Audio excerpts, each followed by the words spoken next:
Hello there folks, welcome back to Glory Hunter. Today I'm not the Arsenal manager, oh no, I'm the England boss.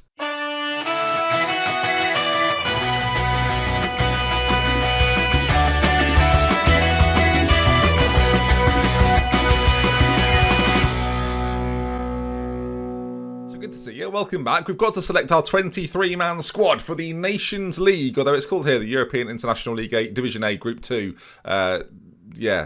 Nations League. As if they didn't get the rights for Nations League. Could have called it League of Nations. They could have called it anything. European International League Division A, Group 2. It just rolls off the tongue. So you might remember then we sort of bounced through our group with a little bit of ease in actual fact, beating out Spain, Romania and Poland for this, and it then takes us through then to the next stage. You can see here, hang on, how do I even view this? What? Stages? I feel like I'm on the stages. How do I get to the... I don't know. Regardless, ourselves, France, Italy and Portugal, they're the teams then that have made their way through to the knockout stages. Italy will play Portugal and ourselves, France. Not going to be an easy game at all as they are... Well, they're France, aren't they? You've heard of them, you know. You've heard of France, probably. And team-wise, it's been interesting. A few players aren't eligible for selection. The key ones being Dele Alli and Jadon Sancho, both injured and unavailable to feature for me. So the team is quite interesting. If I bring you this here, you can see the squad screen there. We'll base it on a position as well. So Jack Butland, Jordan Pickford and Marcus Dewhurst, they're the players that are going to get into the starting 11. It's whether we pick between Pickford and Dewhurst to get the start. We'll look at that in just a moment. Jordan Henderson, of course, comes in back in the international fold after the FA Cup glory. If you missed yesterday's episode, that's killed it. The defenders then, John Stones, Trent Alexander-Arnold, Declan Rice, Tomori's there, as well as Gomez, Chilwell, Sessegnon. We've got Max Aarons and Harry Maguire in there. In terms of midfielders, Declan Rice, Morgan Gibbs-White, Raheem Sterling, Jack Grealish, Marcus Rashford, who can play as a striker as well, obviously, Mason Mount, Phil Foden, Callum Hudson-Odoi, Jude Bellingham, Harry Kane and Tammy Abraham. And it's interesting, I've been looking at the national pool, and in terms of goals scored, Tammy Abraham was right up there. In terms of the under-21s that we could pick here, some of them have already been selected for the under-21s. Jamie Wood is someone you may all see in a World Cup squad next year, has had a phenomenal season for Nottingham Forest in the Championship. They have been promoted. We'll see how he gets on in the Premier League. Keep an eye on Jamie Wood, as well as Frankie Langford as well, who will probably get a big move away from West Brom. He did really well as well, 23 in 38 games for them. He's on fire. So we'll see how those two players do. Neil Brock at Middlesbrough, another youngster who may well get a big move, and then maybe we'll see him in a World Cup squad in the near future. Who knows? But Tammy Abraham was the big sort of high-profile striker that scored goals at a decent level, currently playing at Wolfsburg in Germany. And yeah, I had to say, I had a really good year, 17 and 31. That does it for me, viewers, after getting a move from Chelsea a few years ago. So he will feature up front along with Harry Kane. And the game against France isn't for a few days, actually. So we've got to continue a little bit further forward. Team-wise, though, we'll talk you through, this is sort of the idea, and the closer we get to the game, we'll actually talk about it as Tammy Abraham now on the bench. Not having Sancho is annoying. He's just out long enough to miss both games, which is annoying. James Maddison hasn't been called up either. I basically think we've got better options than Maddison. I think he's a really good footballer. But yeah, we've got players who have outperformed him. Jack Grealish is one of those. Also, I left out quite a lot of Arsenal players because I felt like that was the right thing to do. Be fair, Ben. The Europa League final is between Everton and Manchester United. It's just become aware to me, viewers, that English players are probably going to get injured here as United win 3-0 pretty comfortably. We actually got some money for that, 10 million. Lovely old job. There we are. As Arsenal manager, very briefly, we got some money for that. Lovely stuff. Of course, next episode will be a transfer bonanza where we talk about how we try and get Arsenal to become Premier League contenders. I shouldn't say it. That's terrifying. Yuri Tielemans got in squad of the season in the Europa League. Wow. Any English players in there? Callum Hudson-Odoi. Good. It's just occurred to me there'll be a Champions League final as well, won't there? I don't know who's in it. Now, I think no matter what happens here, there's a third place game. So whether we beat France or not, we'll definitely play 2 matches today. And, well, we'll probably win one of them. Maybe not. I think Manchester City have just wrapped up winning the Champions League as well. Is that going to...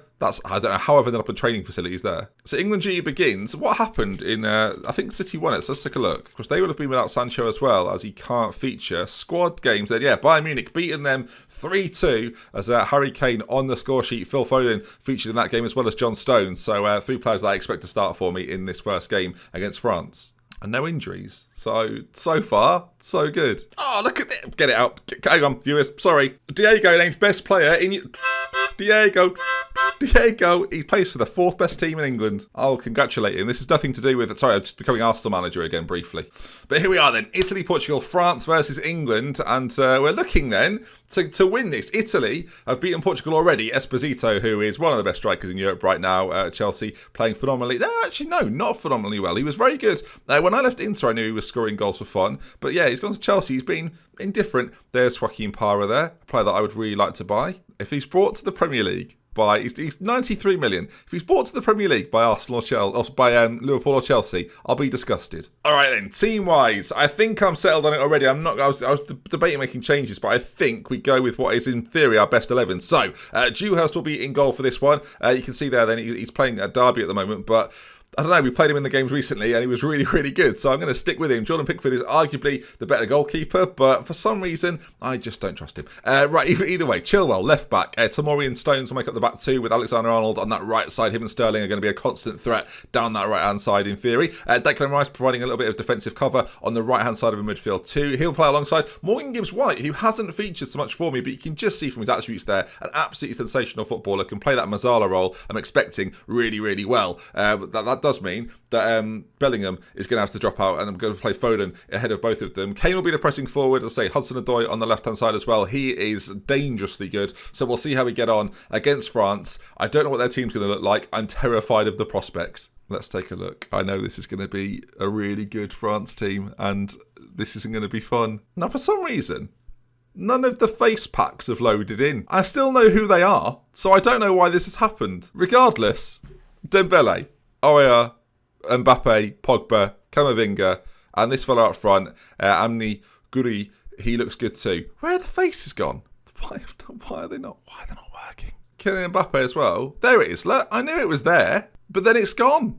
It just had...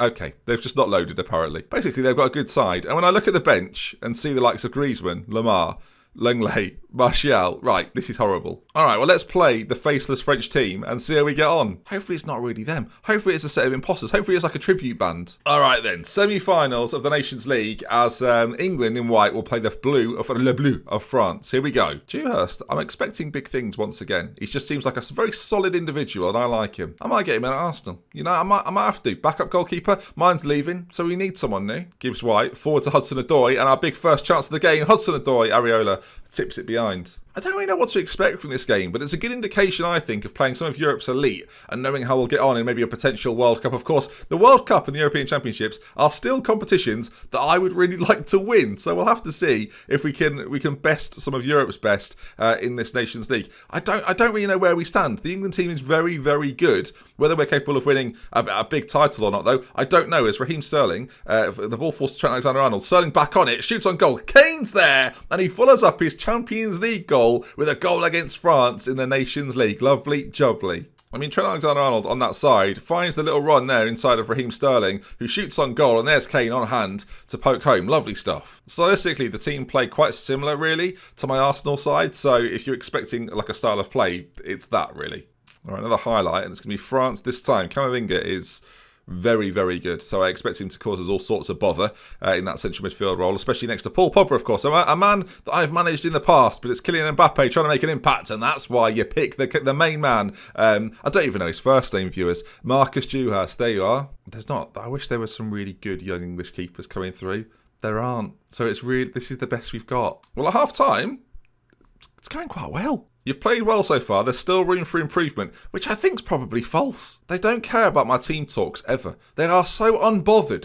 The England team constantly are just ignoring me, which is probably why we're 1-0 up, viewers. As France come forward, as Mbappe finds Pogba, that's just a scary thought in itself. That looked offside to me. Guri, I guess that's how you say it. If it's wrong, I apologise. I don't know. He's got a face all of a sudden, viewers. I'm very, very confused. I think he's just offside, though, by half a yard. Yeah, just about, if you can see the lines. You probably can't. I don't know where the zoom's gone, viewers, but I don't know. Have you got Zoom? Am I the only one without Zoom? I feel like I'm going to need a Zoom check in the comment section. All right, some nice football from France as they find Mbappe again, who every time he gets the ball looks incredibly dangerous. This is really just an advanced scouting mission for me at Arsenal. Whether any of these French lads want to come and play for me, I don't know. As Raheem Sterling's on the ball, him and Mbappe, teammates, of course, at Paris Saint-Germain at the moment. Gibbs-White now on it, and this is what we want to see from him. Driving through the midfield from the Mazzala roll and goes for goal. Shoots wide, but good intentions. Hudson-Odoi in a 6.5 is having quite an indifferent game. We've got Rashford off the bench, so yeah, he's someone we can certainly bring on. It does restrict the fact that we've already got Kane out there, and our only other real striking option is either Rashford or Tammy Abraham, as Declan Rice's challenge on Mbappe is decent, but he carries on the run. Not great handling from Marcus Dewhurst in goal, and Mbappe levels, and we're going to make that switch. Rashford comes on. Phil Foden struggling a bit as well, but he's on the free kick, whips the ball in, and we're not there. Of course, him and Kane have just played in the Champions League, so I'm aware their fitness might not be at the maximum. We've got Mason Mount if we need him. We're just letting him have that, are we? Mbappe races forward. They've already got one goal. They're looking dangerous. How has it happened? Ousmane Dembele with oh, I mean, it's not good defending from us, if we're being honest, but the pace of Mbappe is causing all sorts of problems, and then the vision to pick that pass is impressive. And I guess we go more positive now, because Foden, fitness-wise, is struggling. Mason Mount comes on. This could be very short-lived. At least this isn't a trophy that matters. That's the only thing I can think about. But basically, what we're seeing so far is that France have got some really, really good individual talent. I don't think their back line is all that. I think it's decent, but I don't think it's sensational, as Harry Kane is about to prove me correct. Go on, Harry. Areola with a fantastic save. Let's go attacking as well. Let's not just be positive. Let's attack them. Mason Mount, corner, played in to the arms of the goalkeeper. 15 minutes left to go. Is there going to be an opportunity for us to get an equaliser as they bring on Griezmann late in the game? Ball put in. Tomori clears. The ball's gone back in. Camavinga's flicked it on and flicked it in. And it's 3-1 France. And I think they're going to do it. And the more we go into this, the less I give a stuff about the third place playoff game, I must say. This is probably a really good angle to see this goal, actually. It's shot from the edge of the box, and Camavinga reacts quickest. I think he was just onside. They may well show it again. No, not on an occasion where we probably need to. System-wise, we might have to have a rethink. And, maybe I should have started Jordan Henderson as Marcus Rashford. He's not done just yet. There's still time, viewers. They're bringing on midfielders, so are we. The world-class introduction of Jordan Henderson, viewers, just to make this, just to give us a slim chance at redemption. I've gone attacking, and I don't feel like that necessarily was the right thing to do. As I'll shout, get creative with 2 minutes to go. Here we go. Look, Jordan's on the ball. He finds Trent Alexander-Arnold, who I don't really know, viewers, if I'm being completely honest. Pogba's fallen to the ground. France have carried on. It was like Pogba went down as a pure distraction tactic, and then we just gave them the ball. They've now got a corner to be whipped in, and Pogba's gone off. I don't know, does that mean they're down to 10 men? It looks like they are down to 10 men. In fact, they might be down to 9. Are they down to 9? Hang on, let's just do some counting. 1, 2, 3, 4, 5, 6, 7, 8, 9. There was I always knew there was 10 of them. Don't think I counted the corner taker the first time. This highlight is going on forever.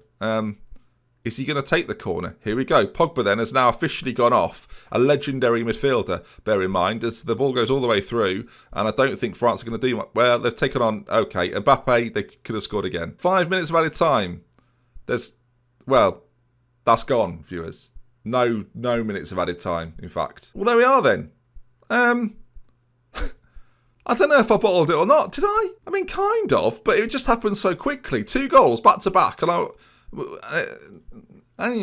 guess I'm not happy with the performance because we could play better. But that's a warning, I guess. France are a contender, viewers. Now we play Portugal in a third place playoff.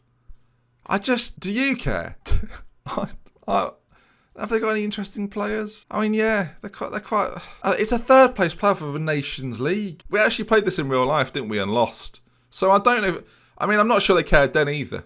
I feel like France have just pulled my shirt over my head and kicked me in the stomach. And I've just gone, oh. And now I'm still here, though. We've been beaten.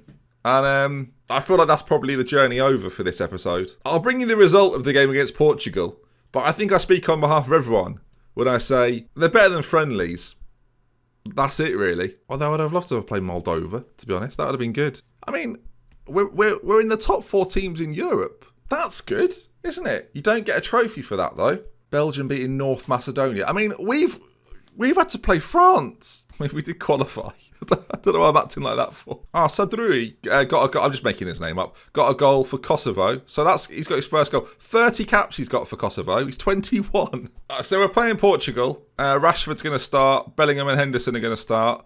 And the rest of the team is exactly the same. So we'll just see if we win this one. Harry Kane, deep lying forward on support. Let's see how he does. Rashford, attack. I'll bring you the end. If anything amazing happens, I'll show you. If not, I'll see you at the very end of the game. They're playing 4-4-2. How modern. See, now there's a man you can rely on. Trent Alexander-Arnold has got us a goal. The ball's played in. You can see it's flicked away. And then there's Trent, back post. He's done that against me a few times. It's gone through the legs of the goalkeeper. Now, that is enjoyable, to be fair. What a cock-up, viewers. Now, viewers, they equalised in a very, quite a boring goal, really. But we've just taken the lead back. Phil Foden doing the business for us. Sterling works it into him. And you can see their lovely finish. The former Manchester City teammates. So at half-time, 2-1, looking pretty good. Let's just carry on. Third best team in Europe, you know. Things are going well. They just don't care.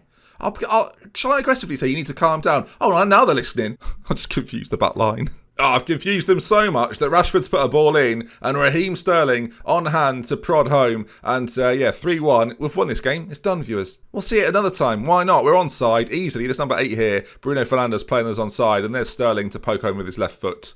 I'm getting Tammy Abraham on. We're mixing it up. I mean, they've got an attack late on. It's 3-1. I mean, the game is won, viewers. Let's face it. Tammy Abraham's been brought on by me, and he's trying to get his name into history, viewers, as we make it 4-1. England 4, Portugal 1, with the third best team in Europe. Which, what an achievement! Do I get a medal? Do I get some sort of bronze medal? I'll have that in the trophy cabinet all day, every day. A nice victory, though. Well done. They've listened to that. They've all put their thumbs up. They've all given me that. Imagine that. Boys, well done. Great performance. Cheers, boss. Just everyone's sat in the changing rooms. But there we are then, that's going to wrap up our adventure with the England team. Of course, we do have some qualifiers to play in a group that I'm expecting to be pretty routine. So we'll show you a few bits here and there, but not too much, as I do think it'll be quite a routine way through. We played Finland and Norway, I remember, in an episode a while ago. And the rest of the games look, as I say, pretty straightforward, pretty routine. And of course, next year, the World Cup. So next summer should be all sorts of interesting, especially as I'll be champions of the Premier League by then. So that'll be good fun. But if you've enjoyed today's episode and you'll want to see some more transfers tomorrow for our Arsenal side, I'll see you again soon. We love with care. From DoctorBenjyFM. Until next time. Goodbye.